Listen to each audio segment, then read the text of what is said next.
Olá pessoal, tudo bem? Hoje nós daremos início a mais uma aula do cursinho Ideia e o tema da aula de hoje são sobre briófitas. Então, quando nós falamos de briófitas, nós pensamos nelas como as plantas mais primitivas, uma das mais primitivas e mais arcaicas do reino plantae, certo? Elas são consideradas os primeiros organismos vegetais que povoaram o ambiente terrestre. Então, por conta disso, a sua estrutura em si, a sua morfologia é muito simples. E por serem plantas primitivas, elas são altamente dependentes da água, tanto para o processo dela de nutrição, certo? Para o transporte de nutrientes, quanto para a reprodução, porque é bastante necessário na sua estrutura. E já que elas são muito dependentes de águas, elas acabam sendo encontradas em ambientes mais úmidos, certo? Então, principalmente a locais de água doce, com sombra, são onde elas são encontradas.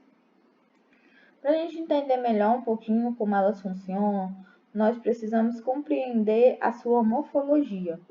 Então, a principal característica delas é justamente a ausência desses vasos condutores, já que elas necessitam de água para nutrição, para o transporte de nutrientes, elas não possuem vasos condutores, certo? Se elas possuíssem vasos condutores, talvez elas desapegassem um pouquinho mais da necessidade de água. Então, elas são organismos eucariontes, pluricelulares e fotossintetizantes. Então, elas realizam fotossíntese. As briófitas, elas não possuem esses vasos condutores de seiva, certo?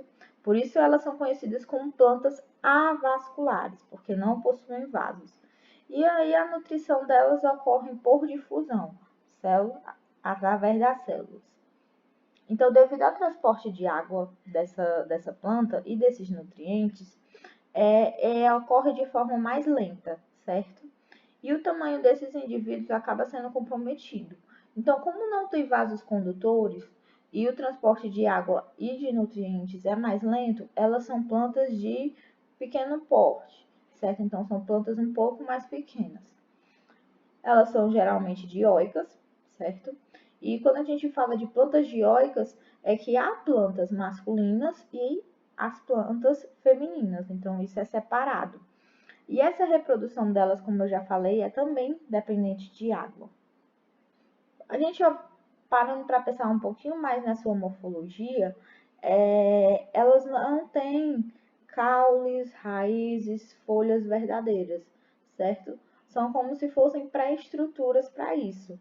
Elas possuem rizóides, como a gente pode ver aqui embaixo, rizóides, que são estruturas responsáveis pela fixação do vegetal no ambiente, certo? Possuem o cauloide, que é como se fosse um caulezinho, dando a sustentação para esse organismo, certo? E do cauloide saem os filóides, que são estruturas clorofiladas, tá bom? E são responsáveis pela fotossíntese, então é aqui onde ocorre a fotossíntese dessa planta. E a função delas são semelhantes à das folhas nas demais divisões vegetais, já que o nome é filóide. Uma coisa muito interessante é que desse caloide também podem brotar uma projeçãozinha, ou seja, uma estrutura chamada haste. Então, quando a gente vê aqui em cima, nós temos a estrutura do haste, certo? E nessa estrutura aqui do haste, na sua extremidade, nós temos a cápsula, tá bom? Essa estrutura aqui, nós temos a cápsula.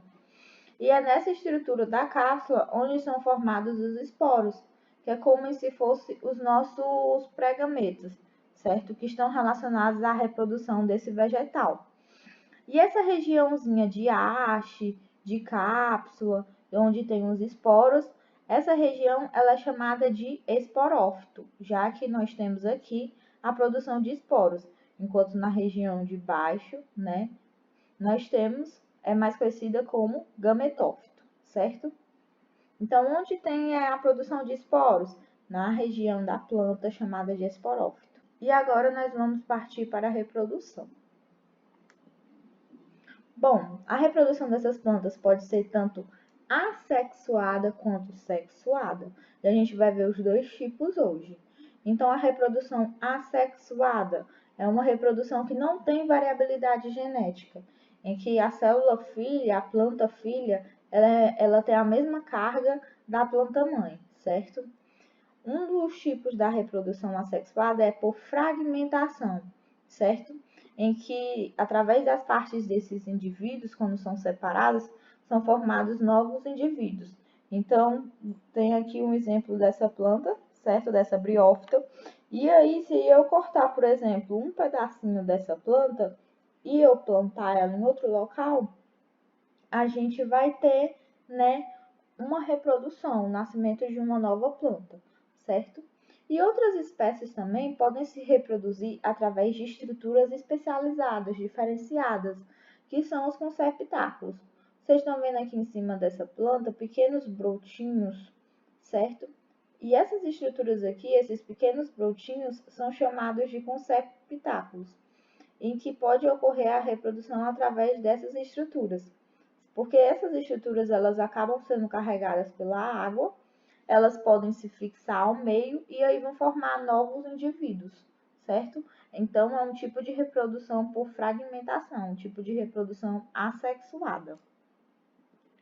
Quando a gente fala de reprodução sexuada, a gente já tem aquela estrutura de esporófito, de gametófito, de um indivíduo adulto, de esporos, de meiose, então é algo bem mais complexo. Então vamos lá para a gente entender como é que ocorre. A gente tem aqui uma planta, certo? Um gametófito aqui feminino, 2N. Então a gente tem que lembrar que o indivíduo adulto ele tem uma carga genética duplicada, assim como nós humanos, 2N, certo? E esse indivíduo adulto 2N tem a sua região do esporófito, que a gente já viu, que é nessa região do esporófito onde nós temos a cápsula, e nessa cápsula é onde nós temos os esporos.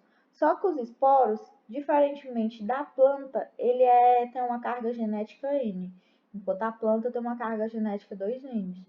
Então, esses esporos eles são formados a partir da meiose, da divisão genética, certo? De uma divisão. Então, nós temos aqui a meiose e a formação desses esporos N, certo? Então, como é que ocorre essa reprodução? Nós temos esses esporos são eliminados dessa cápsula, nós temos o processo de germinação, e aí nós temos o processo de união do gameta masculino com o gameta feminino, porque o gameta masculino possui estruturas que necessitam de água para poder se locomover e encontrar o gameta feminino e assim ocorrer a fecundação, ok? A gente vai ver parte por parte. E após a fecundação, que é justamente o encontro desses dois gametas, como a gente pode ver aqui, depois da fecundação, nós temos a formação de um zigoto 2N, que nós já temos aqui nessa estrutura de baixo. E esse zigoto 2N, após sucessivas divisões meióticas, eles vão gerar os esporos, como a gente viu aqui na parte inicial de cima. Então, é basicamente isso. Nós temos o indivíduo 2N, que vai sofrer meiose, vai gerar esporos N, onde esses esporos eles vão ser transportados, certo? O gameta masculino vai ser transportado até o gameta feminino por meio da água, vai ocorrer a fecundação e a formação de zigoto, e depois nós vamos ter divisões meióticas que vão gerar esporos N, certo? E quando esses esporos eles são liberados no ambiente, né, eles vão germinar e formar novos indivíduos, que é como a gente vê aqui embaixo. E esse tipo de reprodução é o tipo de reprodução que vai gerar a variabilidade genética. Então, nós temos esporos que são liberados ao ambiente, formação de uma planta masculina e de uma planta feminina, onde os seus gametas vão se encontrar e nós vamos ter assim a fecundação e a formação de um zigoto. Agora nós vamos entender como é que essas partes ocorrem e as suas nomenclaturas. Bom, como a gente viu, o gametófito, ele compreende a região base do vegetal, certo? Então, quando a gente pega aqui esse indivíduo adulto, nós temos uma região base chamada gametófito, certo?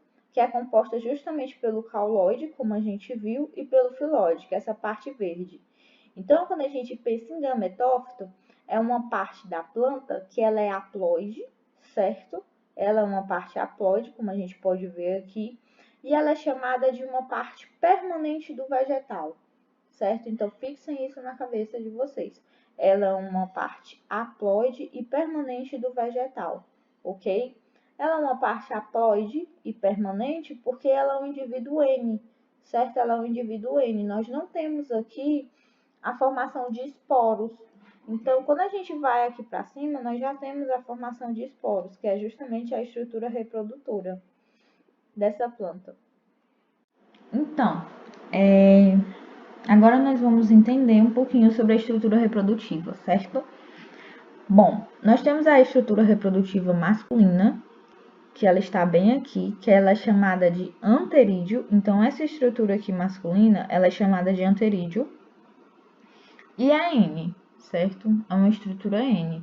Como eu falei, nós temos aqui a cápsula que libera os esporos, e esses esporos são estruturas N. E esses esporos, quando germinados, eles formam um gametófito masculino e um gametófito feminino. Então, esse gametófito masculino, que é chamado de anterídeo, ele é responsável por formar os gametas haploides masculinos. Então, eles formam os gametas em si, certo? E esses gametas haploides masculinos são chamadas de anterozoides, certo? Que tem uma carga genética N. E a estrutura reprodutiva feminina é chamada de arquegônio, certo? Nós temos bem aqui o arquegônio. E esse arquegônio, ele é produzido, o gameta haploide, certo? Feminino, que é a oosfera. Então, quando a gente fala de gameta haploide masculino, nós temos os anterozoides. E quando a gente fala de gameta haploide feminino, nós temos a oosfera. Então, os anterídeos, né? Vai dar estrutura aos anterozoides e o arquegônio vai dar estrutura à oosfera, certo?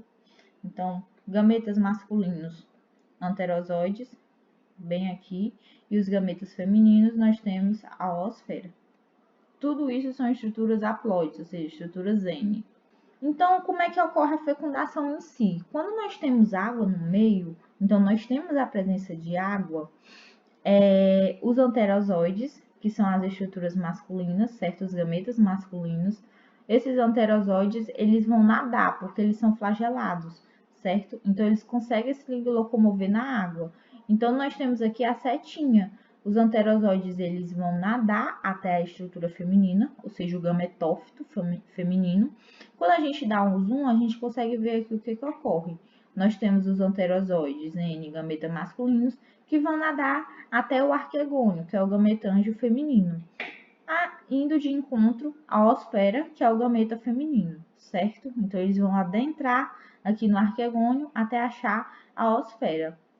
E aí, ele vai se unir à oosfera. Quando se une à oosfera, que é um gameta imóvel, certo? A oosfera, ela não sai daqui, ela é um gameta imóvel. Então, eles vão se unir através da fecundação e vão formar um zigoto diploide. Nós vamos ter aqui a fecundação e um zigoto diploide, certo? Um embrião diploide com estrutura 2N, porque nós temos a soma, né, o cruzamento dos anterozoides N e da oosfera N. Então, com essa formação e desenvolvimento desse zigoto, o que ocorre? Projeções do meu cauloide e do filóide vão ser formadas, certo? Na região apical desse vegetal. E aí vão receber o nome de haste, que é a estrutura que a gente conhece, certo? Então, relembrando, aqui a estrutura que vai durar por mais tempo acaba sendo o gametângio, certo? E não o esporófito.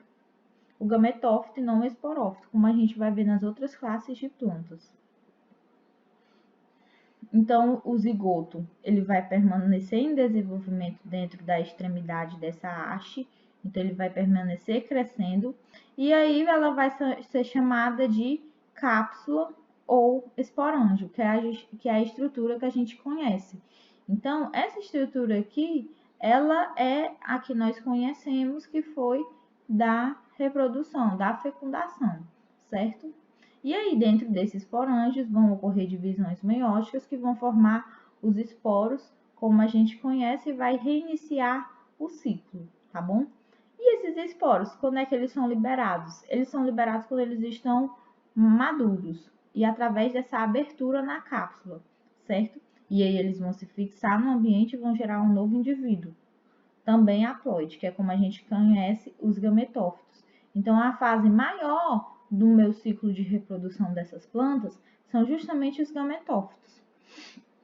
E aí, enquanto a região do cauloide, né, como a gente conhece, e do filóide, em meios reprodutivos, é chamada de gametófito N, a parte assexuada da minha planta, do vegetal, que é justamente a haste, é chamada de esporófito e é uma estrutura 2N.